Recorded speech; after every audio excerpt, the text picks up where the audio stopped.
gang. What's poppin' with y'all? Got another video. Man, thank God for waking us up for another day. And I got me some food. You feed me. But we got some overly otherworldly switch ups, you know what I'm saying? Crazy switch ups throughout the time frames of being I'm guessing what we've been watching for movies, anime, cartoons, books, whatever you name it. I'm thinking. I ain't never seen this. I was gonna watch it, but I thought about watching it with y'all. So, yeah, let's get to this shit though. Switch ups. We was on your side. I was never with that nigga in the first place. Sliming out your homeboy after getting that first check from Walmart. Made $105 in an 80-hour work week. Getting money, brother. I'm hustling. From clips of celebrities, and they had beefs. Yeah, man. Finna get to it, man. Oh, my bad. I'm not victim blaming here, dog. You know, I've been somewhat switched up on myself, but now I'm the switcher, and I switched down my day ones for y'all views in return. Everyone I meet is just a stepping stone to my final goal of world domination. Let me stop trolling, bro. That's like the final entry of this very video. But yes, this video is about people who switched up. And shout out to bro who made this video too. I ain't forget about that shit. So don't give me no copyright and shit, folks. Help me, help you. We're gonna spread this. Y'all watch his videos and make y'all For one thing make sure or y'all another. subscribe. And to be real, this is the first video where I'm just looking at everyone here, and I can't give any reason for their actions. Maybe the first guy, but everyone else here is a slut, bro. But the first man is pretty recent. We're talking about Nolan Grayson, aka Omni-Man. Can't have a list of switch ups without this man on it, because this is still one of the craziest twists in recent TV history. We learned early on what Omni-Man was about, and it was devious work. Dude really pulled in all of his coworkers off the clock just to solo them and pack them up. Viltrumites don't play. Oh snap, wait, hold up. Maybe Immortal got him. Imagine being able when to I build first an app seen with that your name shit, on it, just by thinking about it. Meet Base For 40. one, first thing I came like, who the fuck made this off-brand ass super suit? DC heroes, Marvel heroes. But no, bro. This shit was kind of hard though. But I kind of fuck with it because it's like some real shit. Like they ain't hold back. Like this is what real life is. Like you feel me?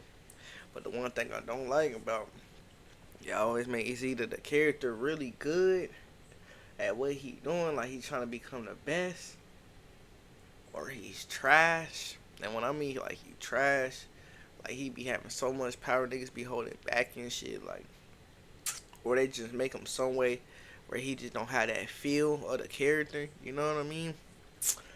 Like you know how most characters you draw to, these characters you don't draw to, no count. So they be off. And with that, it was decent. But that nigga Mark, he be pissing me off. I ain't gonna lie.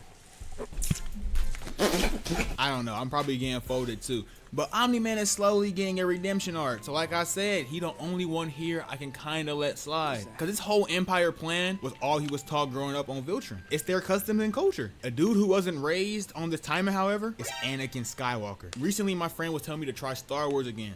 Cause he's a huge fan, but I'm not. I mess with the Force Unleashed too though. And I haven't really seen Star Wars since I was a kid, so I decided to retry as an adult, but watch them in chronological order. So I recently finished the prequel series.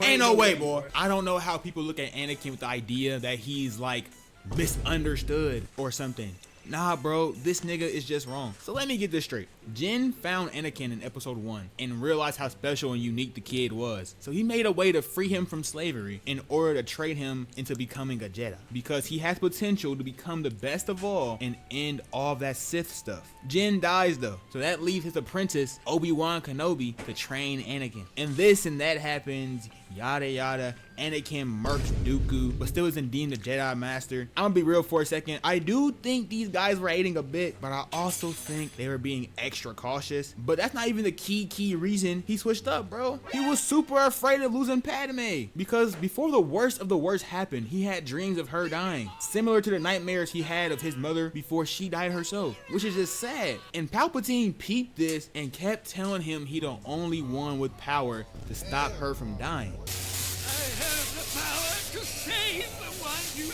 Which he didn't even do. Like, the woman is long gone now, so that nigga lied. And even before that happened, bro, the way Palpatine just speaks is wrong. Obi and Anakin was saving him from Dooku, and that nigga was in bondage talking about some, yeah, nigga, kill him. Like, bro, Palpatine being evil was super predictable. And it was clear that he was manipulating Anakin. So, like, Anakin, you low-key an idiot. But then again, Natalie Portman. You got me. But dang, bro, I don't even know if she's worth killing Lil Jits over. Like, you could have at least spared them squirts, bro. Lil bro saw that lightsaber and flinched. Too many of them. What are we going to do?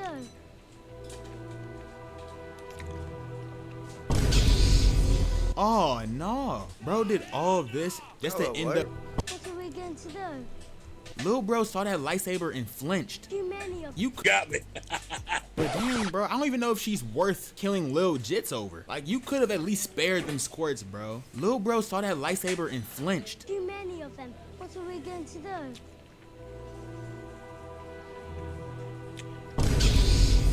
Oh, no. Bro did all of this just to end up choking his wife himself. Anakin was big tripping, dog. It's so sad that Obi just could not talk any sense into his little bro. But going from one brother-like dynamic to another, we got that switch up Harry did to Peter. After his fight with the Green Goblin, Harry grew a hate for Spider-Man. And then when he found out that Spider-Man was Peter, that hate amplified. And you want to know why it got personal? No idea. Hold on, y'all.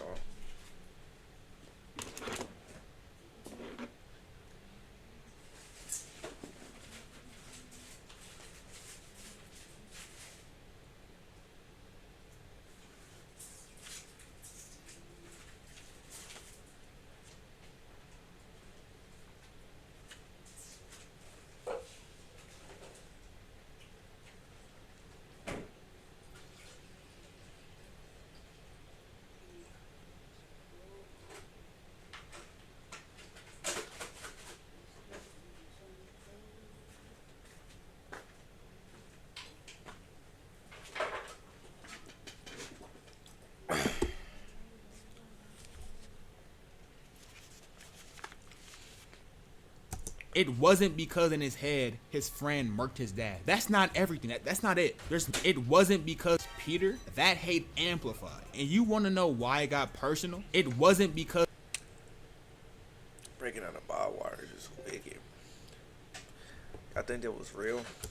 Peter, that hate amplified. And you want to know But that was some prop shit. why it got personal? It wasn't That because prop. Peter, that hate amplified. And you want to know why? Man, every time I And see then that when you shit, found out bro, that Spider-Man was Peter, that hate. every time I see Ninja Turtles, I can never say that shit ever the same after I see Nigga Turtles. No cap. Y'all seen Nigga Turtles, man? Let me know, man. That shit hilarious. Amplified. And you want to know why it got personal? It wasn't because in his head his friend murked his dad. That's not everything. That's not it. There's more. I believe it was over that hoe, Mary Jane. Mary Jane is the main source of the problems that be happening in the Sam Raimi movies, bro. Being a hoe can cause citywide destruction. Man, forget about Harry for real. He switched up on Peter, but to be fair, it was low-key mutual. Because Peter, why are you dating your homie's ex? That's some questionable stuff. But Mary Jane switched up in every movie. In Spider-Man 1, she broke up with Flash Thompson at graduation. And in the same movie, she started dating Harry, but ended up leaving him and confessed her love for Peter at Norman Osborn's funeral. Who does that? Then in Spider-Man 2, she's dating this astronaut nigga, but leaves him at the altar before the movie ends. Like she pulled up on Peter in a wedding dress, trying to say she want to make things work. What the fuck is Why this? would you wait until your wedding date to do this, bro? Cloud be talking about evil light skins. Man, what about the devilish redhead? Mary Jane solos all them light skins. She might be the worst woman of all time. And we not even done yet. She breaks up with Peter a bajillion more times, ended up at Harry's, and hooked up with him again. I don't mean to thought shame, bruh, but... No cow. When you talking about pass around, nigga. She get around the city. Whole city know her, nigga. That shit wicked.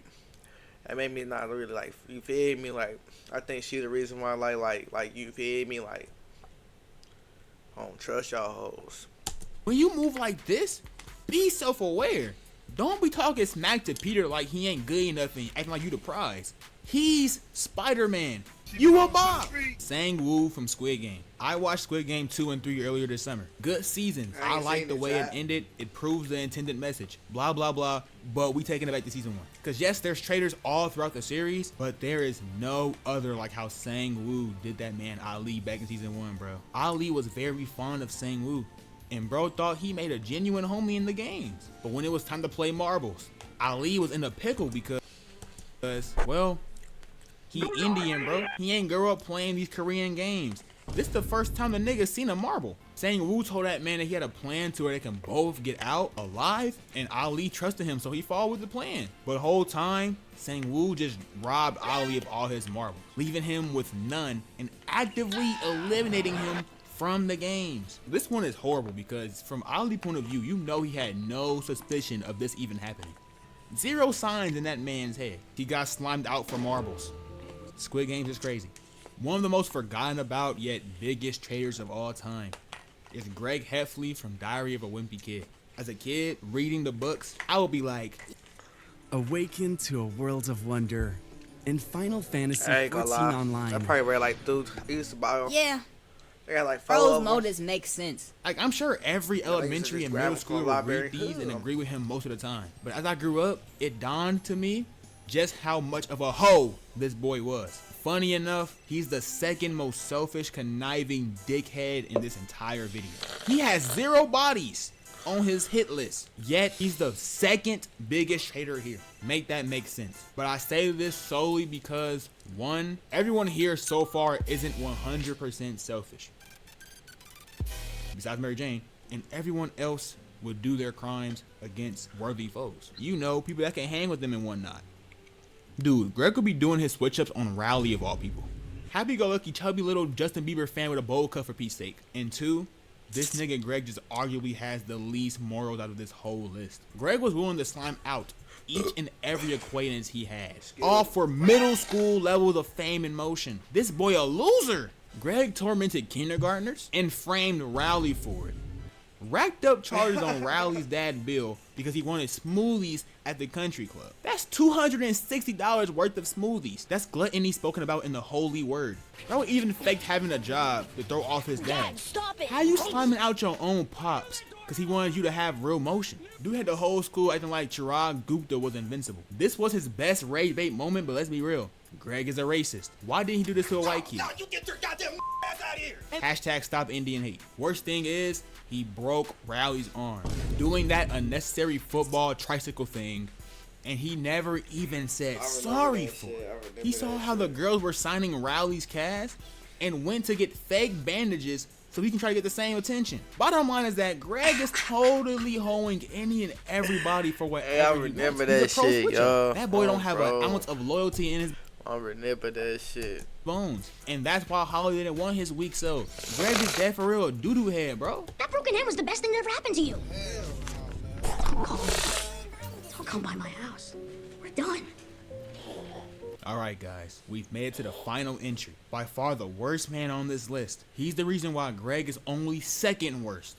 The most powerful femboy twink in history. The leader of the Band of the Hawk. Femta, formerly known as Griffith. This summer, I watched the Berserk anime from 1997. And it's great. I loved it. But man, Griffith is just... he's a hoe! He's one of the biggest hoes! First time we meet him, he's challenging Guts. And if he beats him, he joins his men. But if he doesn't, he gets to mind his business. And of course he beats Guts. So during this arc of the series, most of it's covering Guts' time with the Band of the Hawk under Griffith, and how he grows to be one of, if not the most cold and important member of that band. And Griffith's case is interesting because from the jump, you can clearly see that Guts is more of an accessory for his path I ain't to never his final seen goal, this shit, which was to y'all. have his So I ain't gonna lie, we're gonna have to skip through that bit. Cause yeah.